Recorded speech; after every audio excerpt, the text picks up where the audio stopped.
All right, it's time to talk basketball. I'm Jose Salviati, editor at thepeachbasket.net. He's Steve Purciello, a longtime educator, vice principal, high school basketball coach, and athletic director. And this is the Shot Clock Pod. Best 15 minutes of random NBA thoughts online, anywhere. If this is your first time listening, welcome. We're glad you found us. This podcast was born out of the content of Steve's 13 Rules Random NBA Thoughts articles, which he publishes weekly. Steve and I have exactly 15 minutes to discuss what's on his mind around the NBA. Today, we'll discuss his latest 13 Rules Random NBA Thoughts article, where he shares his thoughts on select teams and some people after week 10, a busy and interesting week in the NBA. All right, Steve, are you ready? Ready.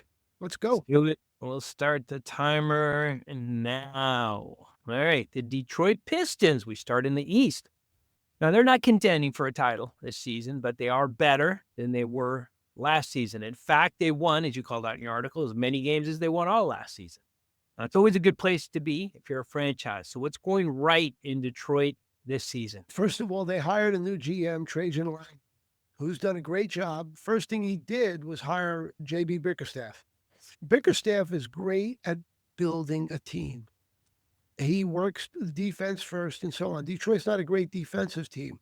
Coming into the season, Detroit had three pretty good rookies, or not rookies, young players, Jaden Ivey, Cade Cunningham, who has 6 triple-doubles this year, and he's really come a long way. He was the number 1 pick a number of years ago. And Jalen Duren, who's averaging over 9 rebounds a game. So they had those three. Now, the previous administration thought that they would work around them and stay young. What Langdon did was he went out and got some veterans. He got Tobias Harris, lastly with Philadelphia. He's been around the league. Still a decent player and a good person that can mentor.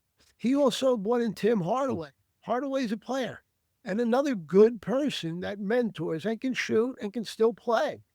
Paul Reed, not nearly as good, but another veteran who's understood his role and been good. And then the key one was Malik Beasley. Malik Beasley is shooting 42% from 3. He's a tremendous shooter. He's averaging over 16 a game. So they took those guys who've been experienced. They're not stars, but they're good players, good role players, and they mixed them. And what they're getting is a tremendous improvement. Cade Cunningham, who was the number 1 pick a couple of years ago, he is close to being an all-star, if he's not an all-star. He's averaging 24 a game, 9, almost 10 assists a game. Think about, again, you're getting a heck of a lot out of him, and he's displayed an ability to make a big shot down the stretch. So they're putting some ingredients together. Is it going to be a title in a year or two? No, but they will continue to improve. And more importantly, they're fun to watch because they play hard. They don't quit. The other thing that Bickerstaff has done, he's got guys like Marcus Sasser, Osai Thompson, and Ron Holland, and people like that, who he'll use off the bench, and they're like dogs. They play hard. They really play hard. They defend and they work. And it makes another team work for whatever they're doing. Now, a week or two ago, they blew out the Knicks in the Garden. So you can see there's something there. I think they've just beat the Lakers a couple of days ago. And the other night, they beat Sacramento, which led to the firing of Mike Brown. There's a whole bunch of things going on, but it's all positive. And if you tune into it, it's fun. It's fun because they play hard. Yeah, and at the end of the day, that's what you want for your team. If you're a fan, you just want them to compete every night. If you're being honest, you don't want to win 82 in a row. You just want them to play hard. And we're seeing that on teams like Detroit, on teams like Orlando that you called out, and a handful of others. But Cade Cunningham, that big shout out, he is in that cool trajectory where every year he's gotten a little bit better, points-wise, 17 to 19 to 22, this season to 24. Assists, 5 to 6 to 7 to 9.7. He's on that right trajectory. Every year he's getting better. And that's what you want for players like that. Now, great segue. Usually I have to find a way to transition. You handed this one to me. You called out the Kings. You wrote about the Kings. And this is exactly what you wrote. There will be a shakeup before the trade deadline. Now, you had written this before what you just called out happened. The very next day, after you wrote the article, the Kings fired Coach Mike Brown. Now, a lot of people say the writing was on the wall, but I didn't see that kind of shakeup coming. But you called it. Now, I got to ask you straight up, was he the problem in Sacramento? No, God, no. This was your typical, how can I say, management decision. And we're going to talk about Rob Pelinka. We can almost relate the two of them. If the team's not winning and you're the general manager who hired the coach or was part of the hiring of the coach, you got two choices. Take the blame or point at somebody else. He pointed at somebody else. That's Monty McNair. But also Vivek Rendive, the owner, has been known to fire coaches. He's gone through a bunch of coaches over the last, and Sacramento is considered a dump, to be honest, as a franchise because of ownership. And when you study basketball, and if you really get into it, you realize that the ownership is the key to a team. They're a disaster. Taking Mike Brown out because Mike Brown had the nerve, and I think the fear is De'Aaron Fox will not stay with them. And Mike Brown singled him out for the foul on Javen Ivey at the end of the Piston game. He gave up a 3 plus the foul, and they lost by a point on that play, where Brown was telling his team just to foul and give up the 2 shots, as opposed to that. And obviously De'Aaron Fox didn't listen. But De'Aaron Fox is talking about moving on because he doesn't feel they're winning enough for him. Brown called him out in the press conference. And then also, I think they had a conversation during practice that wasn't great. They want to keep De'Aaron Fox because players win, and he's a good player. So what do? You get rid of the coach. That's the obvious thing. It helps Monty McNair because he buys another year or 2 or 3 or whatever. It helps De'Aaron Fox. Maybe he'll resign. So everything works out in that way. But what it does, and what these people don't understand because they're so worried about their own survival, what it does is, who the hell wants to go there? Who wants to work in a situation like that as a coach? Yeah. Now, they made Doug Christie the coach, and I think there's a lot of support for him within the team that they'll keep him. However, if they want to go out and get a coach, are they going to get one of the better names? No, they're not. And this is what I don't think Sacramento understands. And the last thing on that, in a lot of sports, ownership, they put a lot of money up. They have a right, but they want to run the team. And sometimes, you know what?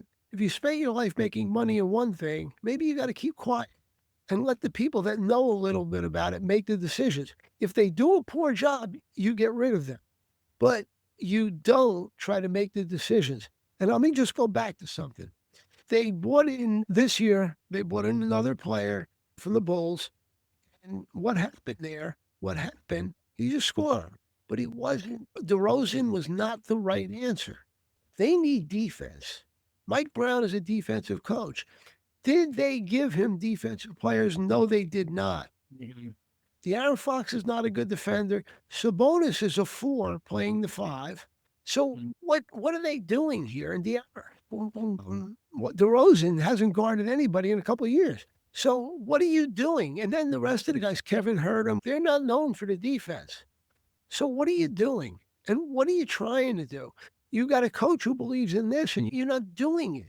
So it's a disjointed, dysfunctional organization, and this is what ends up happening. Sad. We went from, talking about a GM that's having some success in Detroit to this dysfunctional issue happening in Sacramento. Mike Brown led a team that was floundering, hadn't had a winning season since 2005, led them to the playoffs and was winning, right? But as a rough start out the gate, and it cost him. And some NBA coaches have come to his defense, most notably Michael Malone, and called him out. No class, no balls, is what he said. Yeah. For Mike Brown, though, the positive, they owe him $30 million. He and his family will have a nice life. And I think he'll be back coaching with Golden State soon. Harold will bring him back in a minute. No doubt. No doubt. I think things will be fine. Yeah, and he might get hired again because he did a great job in the first year or 2 with that team. I don't doubt it. But you never know. There's always a new flavor, and Brown's getting a little older, and the NBA likes to hire young coaches now. So You hope so, but you never know. Talking about young team, let's talk about a team that surprisingly is playing really good basketball despite losing their two best scorers. Again, you call this out in your article. You take two best scorers away from any team, and that team's going to flounder. They're just they're going to tank. But the Magic decided to focus on defense in their absence, and you called them a fun team to watch. Yeah. Right? What is the ceiling for the Magic this season? What do you think? If they get the two back, which they should, and they play and do what they do, I think getting to the second round will be good. It won't be easy because you've got a bunch of good teams in the East. Yeah. Upper level, not in depth. But I think in a year, they're going to do a lot better. In other words, they're on the rise, and they will do better. This year, getting to the second round will be good. Let me just say something. When you watch them play, what they do real well is they turn the game to mud, meaning it's a slog for the other team, and it make it very difficult. Jalen Suggs is one of the best defenders in the game, great on the ball defender. So these people, led by him, they got a bunch of guys. Rookie De Silva who can play a little bit. He's not great, but he can play. And the big thing is they got Batase, who's their center. He's a rim protector. He's big, sets great screens, and he does all the little things on the court. So they've got enough little pieces to be okay. Now, Cole Anthony has been their offense with the other two guys out. And he's done, when he gets rolling, he can play, but he can't defend. So that's the other piece to it. One more thing. Mo Wagner, Franz Wagner's brother, he's been out. He tore his knee. So he was a pretty good bench player. So they've really been beat up, but they've been hurt in a lot of ways. But if they play that defense the way they play, and Jamal Mosley's doing a tremendous job with that team, if they play that and they're all in, they all play together, unlike Sacramento or other teams, they're in it. And they play together well. Yeah, there's a future here. And don't forget, Ben Carroll's in what? His second or third? What is it, second or third? And Wagner's only one more year. They're not even close to their peak. Remember how long it took Tatum and Brown to get where they are. But just remember how long it took.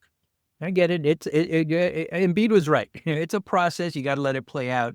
This time, again, you made my transition really easy. Mo Wagner, drafted by the Lakers. We're going to end with the Los Angeles Lakers. Now, in the LeBron James era, the Lakers have been a 500 team. You can look it up. The only exception has been the 2019-2020 season, where they had a great run in the bubble and won it all. Despite that, 500. Now, they've had AD in his prime, arguably the best player to play the game, and LeBron James alongside with them, but they've underwhelmed. You can't look at it objectively and deny that. They have underwhelmed. You place the blame squarely on one person. Who and why? Rob Pelinka. Again, let's go back to Sacramento. What does a GM do to survive? Fire the coach. He's fired too. At what point is somebody going to sit there, and it doesn't take a genius, but is somebody going to sit there and say, I don't know if it's the coach here. It's the guy who gets the players. Yeah. To me, it doesn't seem that difficult to figure out. I don't know what, maybe Kurt Rambis's wife isn't making the right decisions lately. I don't know, but I know she's involved in it. Maybe they've got the wrong people making these decisions, but the Lakers are missing something. And the interesting thing is the Lakers are talking about trading their three. Those are future. If I ask you, you're out there, how many years do you think LeBron could play, even at this level, more? Maybe one on a stretch. How many years could Anthony Davis play at this level and not get hurt? 0. He'll always get hurt. Okay. So you're going to trade those draft picks. Let's just picture now you have no real draft picks except pick swaps you might have. A ton of those. Let's picture 3 years from now. Those two are gone. Yeah. What are the Lakers going to be like? Last year's Detroit Pistons? You're going to sell your soul thinking if you get that one guy this year that all of a sudden you win the championship. You're going to do that. The rest, the next 3, 4, 5, whatever years, you're going to be a nightmare. That what you want to do? I think Pelinka is going to try to save his job. He's not worried about 5 years from now. So he'll trade anybody. But I think at some point, ownership's got to step in and say, we can't do that. We just can't. When we brought LeBron in, we traded a bunch of good players like Brandon Ingram. What are we doing? What are we doing? It's funny because right now, one of those players who you're talking about is the missing piece, right? That they're thinking about bringing in are some of the players that they jettisoned to bring in LeBron. BI, Brandon's going to save everything. Jordan Clarkson, we're bringing him back. Lonzo Ball, Julius Randle. They've been talks about bringing all of those guys back at some point or another, which is funny to me. But yeah, times are tough, and I think being the Los Angeles Lakers, they have always been win now. They don't rebuild, they reboot. That's the way things go here. And the tough part about having a GM, that is the problem. If Rob Pelinka is the problem, you need strong leadership at the next level to make that decision and say you're out. And I'm not sure the Lakers have that. When you think about this, and we can use Miami as a perfect example, Spoelstra will be there until he quits. Right. Him and Riley are in the same, and Andy Ellensberg, who's the GM, they're all in this place. They know what kind of players Spoelstra needs, and they try to get him those players. Boston. Brad Stevens knows what Missoula likes, three-point shooting and defense. He's trying to get those players. Yeah. When you have a situation, Sacramento, the Lakers, where you don't get the players that the coach wants best, you get dysfunction and you get a mess. And what ultimately happens, like with the Lakers or Sacramento or any of these teams, they will go out, not get the player that fits. They'll get the biggest name they can get. Sure. And sometimes that big name doesn't fit with the philosophy of the coach. And that's something that people need to understand. And also they need ownership that gives people a decent amount of time to figure it all out. Right. And make sure they're all working in the same place. And time will tell if that kind of ownership exists in Los Angeles, because it's time to make a decision. But that's it. You heard our buzzer go off. Time is up. We talked over it like we do from time to time. But thanks as always for listening. Make sure to read Steve's entire 13 Rules Random NBA Thoughts article. We'll link that below to get more random thoughts after week 10 of the 2024-25 NBA season. And please consider subscribing, liking, commenting, sharing. All of that stuff matters, and we appreciate every one of them. Join us next week on the Shot Clock Pod, the best 15 minutes of NBA random thoughts online anywhere. Steve will talk then. Thank you. Thank you.